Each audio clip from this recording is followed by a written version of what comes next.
ये भी हमें जानना है। पहले गुरु जी के पास या किसी भी ऋषि के पास, इस नाथ संप्रदाय में भी हो, एक बात सीखने की जरूरत है। गुरु कभी भी अपने शिष्य की बिना परीक्षा लिए उसको अपनाता नहीं। जो चापलूसी लोग होते हैं, चापलूसी गुरु और चापलूसी शिष्य होते हैं, आते हाँ गुरु जी बहुत अब सुंदर है, मेरे पास 150 रुपये गुरु जी, बस आपको समर्पण कर रहा हूँ। अरे वाह वाह, 150 रुपये दे दिया, अब उसके बाद में तो 1500 रुपये भी देने के लिए तैयार है और आपकी चरणों में आ जाएगा, बैठ जाएगा। ये चापलूसी वाले गुरु उनको नजदीक करते हैं। लेकिन सच्चा गुरु वो है, अपने शिष्य की परीक्षा लेता है, उसको समाज के साथ जोड़ता है, उसको इतनी यातनाएं देता है, पत्नी से प्रताड़ना देता है, माता पिता से प्रताड़ना देता है, अपने लोगों से दूर करता है, अपने नौकरी से, पैसों से, सभी से दूर करता है, और देखता है कि इन सभी से दूर होने के बाद वो जाता किसके पास? क्या अपने गुरु के साथ समर्पण के साथ जाता है, या गुरु को निंदा करता है कि मैंने तुझे विश्वास किया लेकिन मेरे पास क्या रहा, सब कुछ, माँ चले गई, बाप चले गया, मेरे बहन भाई पुत्र सब चले गए, धन भी चले गया, मैं नंगा हो गया। तो गुरु चाहता है कि तू नंगा होके मेरे पास आ, क्योंकि तू जब तक पवित्र नहीं होता,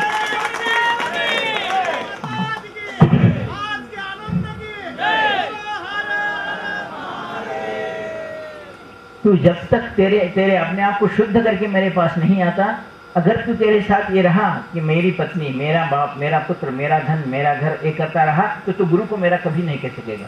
कभी भी प्रार्थना करेगा गुरु के सामने, गुरु जी मेरे पत्नी बीमार हो गई, जरा देखो ना, गुरु जी घर बनने में जरा एसी कम है, जरा देखो ना, गुरु जी पुत्र बीमार हो गए, उसको एसएससी नहीं हुआ, इंटरमीडिएट हुआ, जरा देखो ना। और ये मेरा कहते तो गुरु को कभी भी आएगा तो यही पूछते रहेगा कि ये मेरी नौकरी देख, मेरा घर देख, मेरी पत्नी देख, मेरा पति देख, मेरा, और ये मेरा जब तक नहीं छोड़ेगा, इसलिए गुरु पहले पर तेरे पर ढाल डालता है। अरे कभी तू तेरा बोल के गुरु जी ये मेरे पुत्र, मेरा घर, मेरा पैसा, मेरा नौकरी तेरी है, तू देख ले इसे, मैं तेरा हूं, ये तू नहीं कहता, और ये तुझे कहना ही नहीं आता, क्योंकि कहने के लिए डरता है। कल के दिन अगर गुरु को बोल दूं कि ये पैसा तेरा है और पत्नी तेरी है, तो फिर उठा के तो नहीं ले जाएगा ये, और फिर मैं तो जहां कमा रह जाऊंगा, उसको डर है। और अगर वैसा गुरु अगर है तो वो गुरु ही नहीं है ना वो शिष्य।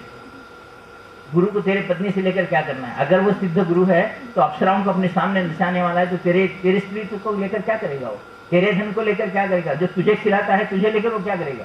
लोगों का बहुत सारे ये बात कहते हुए तारे देते हैं मुझे यहाँ भी कहीं गुरु जी के पास इतने लोग बैठे हुए, क्योंकि उनको समय नहीं, उनका कुछ बैठे बैठे कुछ भी करना, खाते यहाँ है, पीते यहाँ है, यहाँ जीते हैं, और बोलते हैं यहाँ में क्या मिला। अरे तो खाया यहाँ, ज्ञान संपादन यहाँ किया, सब कुछ यहाँ किया, और कहता कि गुरुजी ने क्या किया। 12 साल गुजरे कैसे तेरे? नहीं तो तू बीमार पड़ के कहीं मर जाता, तू तेरे को कुछ अगर हो जाता तो। गुरुजी तुझे यहाँ बैठकर तुझे अपनाए हैं, यही बड़ी बात है। गुरुजी तुझे देख रहे हैं, यही बड़ी बात है। और तेरे से क्या चाहते हैं? तेरे से चाहते केवल हैं कि गुरु मैं तुम्हारा हूँ, ये बात तू एक बार बता दे। तू कह दे कि मैं तुम्हारा हूँ, एक बार तू करके बता। अब तू इसे करने के लिए भी तेरे पास शक्ति सामर्थ्य नहीं है। और जिस दिन तू हार कर गुरु को कहने लगता है कि तुमने मुझे क्या दिया, तो गुरु हंसकर कहते हैं कि हाँ मैंने तुझे कुछ नहीं दिया, तो किसी दूसरे गुरु या दूसरे घर को ढूंढ ले।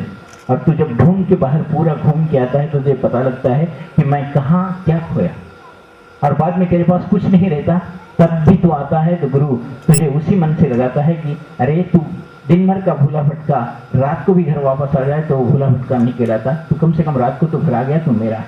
वो गुरु की श्रेष्ठता है कि वो कहता है कि तू मेरा है। तूने उसकी निंदा की, तूने उस पर पत्थर डाले, तो गुरु को गालियां दिया, लेकिन गुरु ने तुझे कुछ नहीं कहा। तू कभी कम उस थाली में, जिस थाली में खाकर गुरु के पास गया, कहने के लिए तेरे मुंह तो आना चाहिए। तू क्या सुंदर अप्सरा तो है नहीं, तो क्या बहुत बड़े घरवाली तो नहीं है नहीं, तुझे वशीकरण या तुझे ऐसी आकर्षण करनी, गुरु को क्या करने का है? गुरु के पास लाइन लगता है, गुरु को लग सकता है। केवल गुरु ये चाहता है कि तू तेरे जीवन में क्या खोया उसको पाने की एक तमन्ना है, उसका एक क्षण उसको देता है, इसलिए कि मेरे स्पर्श से, अगर मैं तुम्हारे को अंगूठा स्पर्श से तुम्हारी भुगुटी को स्पर्श करता हूं और तुम्हारे को दीक्षा देकर तुम्हारे में बदल ला सकता हूं, तो मैं तुम्हारे स्पर्श से तुम्हारे सारे रोग, सारे पापों को निवारण कर सकता हूं। तुम्हारी में वो शक्ति मेरे पास है। तुम इतने पापी हो कि गत जन्म में गुरु की निंदा करते हुए गुरु को धोखा देकर भाग गए, लेकिन फिर भी गुरु ने तुम्हें इस बार अपनाया और कहा कि इस बार तो तू समझ, मैं तुझे स्पर्श देकर कह रहा हूं कि तू मेरा है, तू मेरी है, और तुझे मैं ये कह रहा हूं कि तुम मुझे समझ। लेकिन फिर वही 8 वर्ष 10 वर्ष हो गए, तो वही फिर वही चक्कर में जाता है। तब समझ सकता है गुरु जी 8 वर्ष मेरे साथ रहा या मेरे साथ रही, 10 वर्ष रहा, अब तो ये बदल गया होगा, अब तो मैं इसकी परीक्षा ले सकता हूँ। 8वीं कक्षा से 10वीं कक्षा में आए तो कम से कम सर्टिफिकेट तो 10वीं कक्षा में मिलेगा। अब तो इसको परीक्षा लेनी है, जैसे इसको सर्टिफिकेट देना चाहिए। 10वीं कक्षा में अगर मैं परीक्षा देने बैठ गया और तू फिर फेल हो गया तो गुरु का कहाँ से बना? तो फिर उसको छोड़ के आगे गया तो गुरु का कहाँ से बना? 10वीं ही पास नहीं हुआ तो तू उस ब्रह्मांड तक जाएगा कहाँ? फिर तुझे वही माया, फिर वो तुझे वही, फिर गुरु की निंदा, फिर उसे छोड़ दो, फिर आगे कहीं ढूंढ के आओ, फिर जाओ। इस सारे जन्मों से चलते हुए आज की क्रिया है।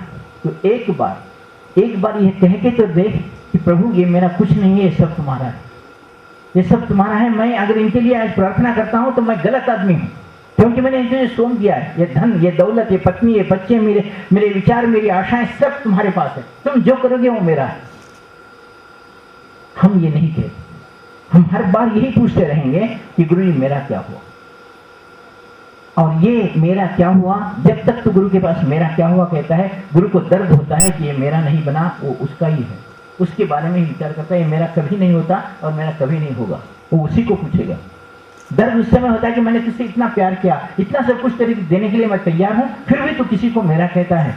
तो कहते हैं कि तेरे को मैं इससे भी ज्यादा देना चाहता था, लेकिन तेरे में लेने की क्षमता नहीं है। जा, मुझे तुझे देता हूँ, तू मेरे से छूट जा, निकल जाए यहाँ से। मैं तुझे नहीं, फिर अगला जन्म देखेंगे, मैं अगला जन्म तेरे लिए इंतजार करता हूँ, मेरे में वो शक्ति है, मैं इंतजार करता हूँ। फिर भी अपनाऊंगा तो अगला जन्म फिर लेकर आएगा, फिर अपनाऊंगा, फिर एक 10-12 साल रख लूंगा, फिर तुझे क्षमता देने की क्रिया करूंगा। मैं चाहता हूं कि उस आत्मा में, खुद में, क्योंकि आत्मा स्वयं की होती है और परमात्मा विलीन होने की उनकी क्रिया है। आत्मा को खींचकर मैं मेरे में डाल लूं तो ये मैं चोरी करने वाला, मैं लुटेरा कहलाऊंगा। आत्मा अपने आप से कहे कि मैं तुम्हारे में विलीन होना चाहता हूं, और उसके लिए उसकी आत्मा को शुद्ध करने की क्रिया गुरु 10-12 साल, 15 साल, 7 जन्म, 25 जन्म करते रहता है कि उसकी आत्मा शुद्ध हो और कहे कि गुरु जी मैं आप में लीन होना चाहता हूँ। अगर मैं तुम्हारे को 1 मिनट में खींचकर तुम्हारी आत्मा को मेरे में डाल लूं, मैं परमात्मा तो मैं तुम्हें लूट रहा हूं। और ये एक क्रिया नहीं। तुम जब तक जन्म लेते रहोगे, तुम्हारी मन, बुद्धि, चित्त, अहंकार का जो ये पेटी है, ये शरीर है, उसमें तुम आत्मा लेकर बैठे हो, तो तुम्हारे में वो शुद्धता लाने की क्रिया करता हूँ। ये सारी चीजें जो भी है, तो एक बार सौंप करके तो दे, तो ये कहकर तो दे कि गुरु जी ये सब कुछ तुम्हारा है, तुम जो करोगे मैं उसको मानने के तैयार हूँ। और गुरु जी की एक परीक्षा में तू एक बार भी पास हो गया तो तुझे आगे का जीवन तुझे देखने को मिलता है, जो आज तुम्हारे सामने बैठा। आज उसी गुरु परीक्षा में 13 साल जूझता रहा। ऐसे भी मैंने बहुत सारे क्षण आपको बतलाए कि मेरे जीवन में ऐसे भी क्षण है, कभी पत्नी को भी पता नहीं चला, ना माता पिता को। लगता था कि मैं आज मर जाऊंगी, कल फांसी लूं। अकेले में बैठ के बहुत चिंतन करता था कि ये क्या जीवन जी रहा हूं। मैं ना गुरु का हो सका, ना अपने माता पिता का, ना पत्नी का हो सका, किसी का नहीं हो सका। ये जीवन क्या जी रहा हूं। और फिर साधनाओं के मार्ग में, साधना में लग जाता, साधना करता, गुरु जी का मार्ग बताए हुए आगे चलता। ये करते करते जिस दिन गुरु जी के पास गया, केवल इतना कहा कि मैं इस संसार में मैं क्या हूं ये तो मैं नहीं जानता, लेकिन इतनी बात जरूर जानता हूं, जिस ज्ञान को आपने दिया है, अगर शिष्य के रूप में वह ज्ञान मैं सिर्फ दूसरों को दे सकने के सामर्थ्य प्राप्त कर सका, मैं आपका सामर्थ्यवान शिष्य बनकर जाना चाहता हूं। मैंने कभी नहीं कहा कि मैं मेरे पत्नी का श्रेष्ठ पति बनूंगा, या मेरे बच्चों का बाप बनूंगा, या मेरे माता पिता का बेटा बनूंगा, या एक अच्छा घर, कार वगैरह लेकर खरीदूंगा। ये मैंने गुरु से नहीं मांगा। गुरु से मांगा केवल ये कि तुम्हारा एक अच्छा शिष्य बनकर सामर्थ्यवान जीना देते हो तो दो, नहीं तो ये जीवन ले लो, ये शरीर मुझे मेरा ले लो, मुझे नहीं चाहिए। लेकिन आज कहता हूं, जिस दिन गुरु जी ने मुझे कहा जोशी तू मेरा है, तू मेरी परीक्षा में पास हुआ, तो आज मैं तुम्हारे पास कहता हूं, मेरे लिए इतने सखा, बंधु, प्रेमी सब कुछ आप मेरे सामने उन्होंने इतना दिया है। जबकि मैं एक को प्राप्त करने के लिए आगे पीछे होता था, आज मेरे साथ इतने प्रेमी बैठे हुए, इतने भक्त बैठे हुए, इतना ऐश्वर्य है, ये सब कुछ दिया हुआ गुरु का है।